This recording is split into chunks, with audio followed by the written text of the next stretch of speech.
Welcome more gamers, Doug here from 2Plus Tough, and today I will be doing something kind of different. This video is part review, part hobby project to wow your friends, because today I'm looking at the Uskrosi miniatures case and how we can take something that's very cheap and reliable that we find online and kind of turn it up a notch into something that's really gonna get eyeballs on you. So recently I was contacted by a viewer named Thomas. What's up, dude?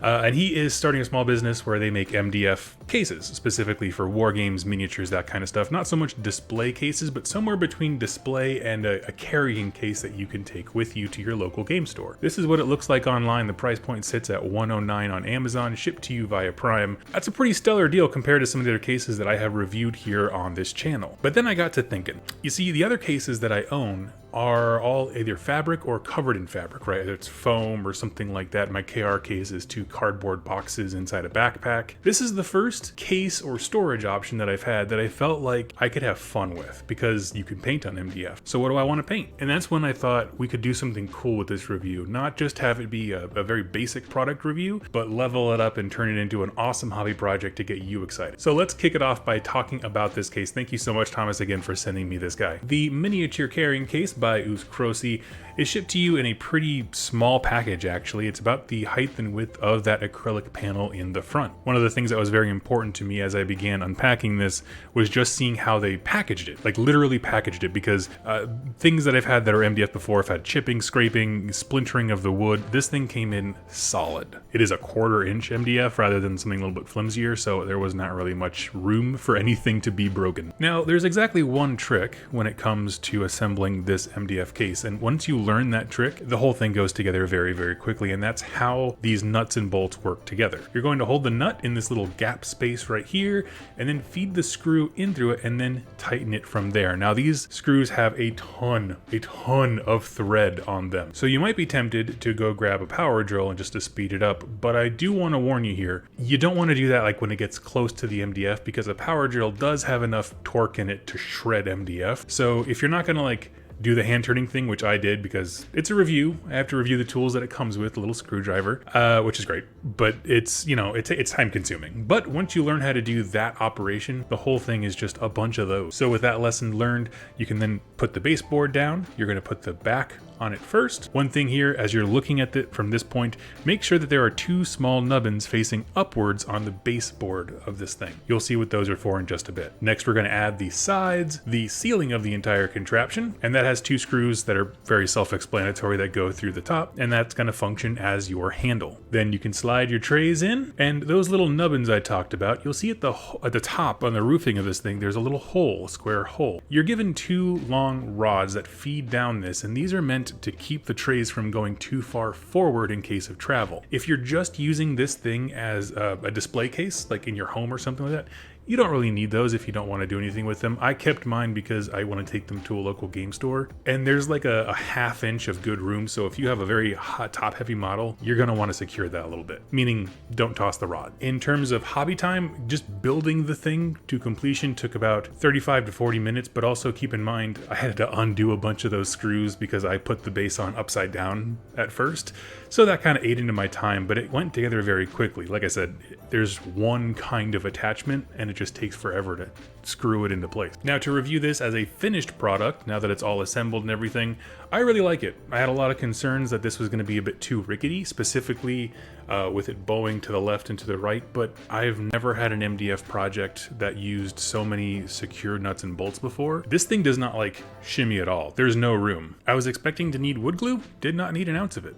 I'd imagine if you wanted to keep this thing for many, many years and do lots of travel with it, you would definitely want to support it that way. And to that point, I will say, this is a fantastic case at its price point, depending on what you want. So like the other cases that I own, my A case, I have a KR case, I believe I have a battle foam bag, and one other one that I'm not familiar with the name of. I think they're out of business now, but I have a bunch of different kinds of cases. The thing that's different about this one is, first of all, it's way cheaper than all of them, but secondly, this is not one that I would take on a plane, for example. Like all those other cases, they come, you know, secured in their own fabric things. They have ways of locking in much tighter.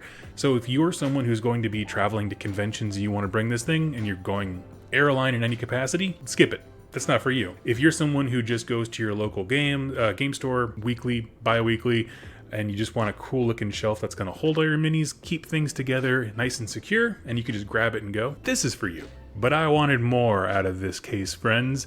You see, I saw an opportunity. All those other cases I mentioned, they all have like fabric, coverings and all the things that make it great for travel on an airplane specifically. But I wanted something cooler. You see, now that I have MDF, I could paint it. What do I want to do? Well, if you know me, I have a hobby system that basically each game system that I play gets one army and a case for that army, so that no matter what I'm playing, I can just grab that case and go. And then, I don't know, you just buy tape measures and packs of 6 or something like that for dirt cheap and just throw one in each bag. You're set. Some people have go bags for the apocalypse, and I just have go bags for games. But since this thing is not traveling on a plane or anything like that, I was like, let's do something fun. So what's an army that I don't have a really good case for? I have one ratty old one that I got at like a half price store for my Sons of Horus for 30k, which I recently played on the channel Improbable Wargaming, which you should definitely go check out. I'm going to be on again soon playing 30k. They're always looking for Horus Heresy guys, and I love that game. So I decided to go with my Sons of Horus, and here's what we got. I went kind of overboard on this thing, and let me just walk you through how I modified the case that we spoke about before for this. So first of all, you're going to want to take the panel, and I left the handle on top, but I would imagine some people want to take it off depending on where you're drilling. I got my drill out and I put a small hole in the back, which I'm still going to paint in the future to make it look like a meltoblast hit it. The cords are feeding through, and I went to my local discount store like Dollar General. Ours here is called Five Below, and I got a set of lights that are actually intended for a car dashboard.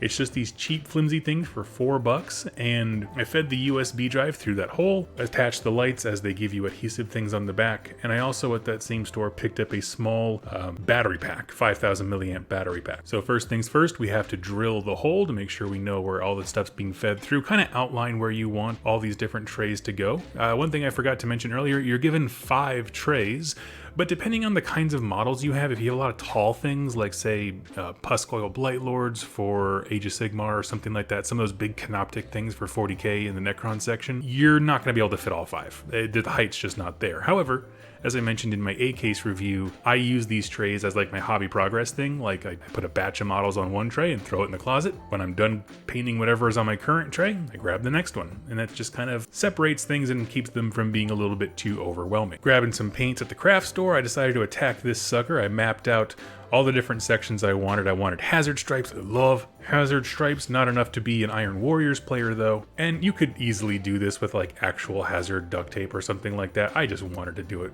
with paint. So you build up the blue, blocking it out. Then we're going to build up our hazard stripes, which requires inverting the things that we have covered up with tape. And unfortunately, my camera has stopped recording because I ran out of space on it. But the next thing to do was the weathering. So the blue is very easy to understand how it got there. The hazard stripes you could do your own way, but I just did it with, alternating stripe templates. When it comes to the battle damage, here's how I was able to do that. I got one kind of burnt umber color from my local craft store, just like that folk art paint that's like $1, and I just put a ton of water into it. Treat it like it's a wash, and then stipple it all over the different areas that you want to look corroded, and then you can do more stippling with metal, like a silver, gunmetal, whatever, to make it look like it's been worn out. And that's how you get a case that looks kind of grody like this, with that corrosion at the bottom, as if water damage has taken its time and torn away all the paint. Now the next thing I did was take out all of these trays. I put one layer of Mod Podge on the bottom of each of them, and then did the exact same hazard stripe pattern on 3 of the 5 trays. Like I said, I keep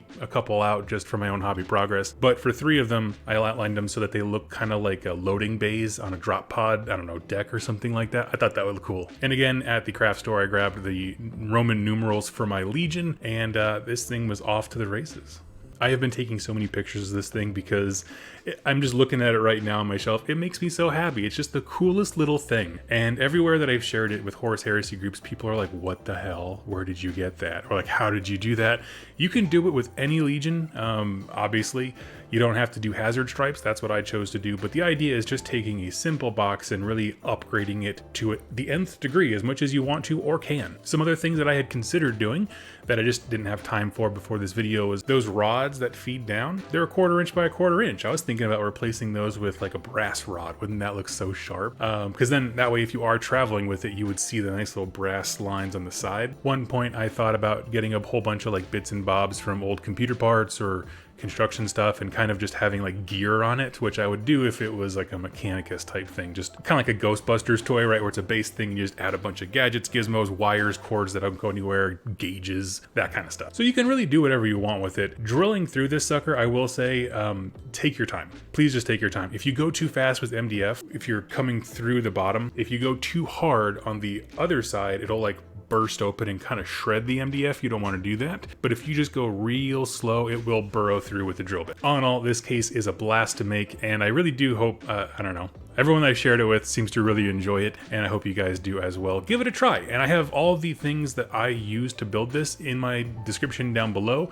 I just want to say those are affiliate links. Anytime you use those, it does go to supporting me, and that includes the case itself. So thank you so much for everyone who checks those things out. It would mean the world to me if you would. If you are going to do something like this, please, please, please, please tag me in pictures on Instagram or head on to my Discord in the Hobby Progress section and show them, because now my brain is like, oh man, I want one of these cases for all my armies. And I'm like, what would I do with the Slanesh one? What would I do with my Savage Orcs one? You know what I mean? Like, it's just such a fun little project. It took me like a day and a half to do, all things considered, which really wasn't that bad. Anyway, thank you all so much for watching. I hope to catch you all very soon. Happy wargaming, friends.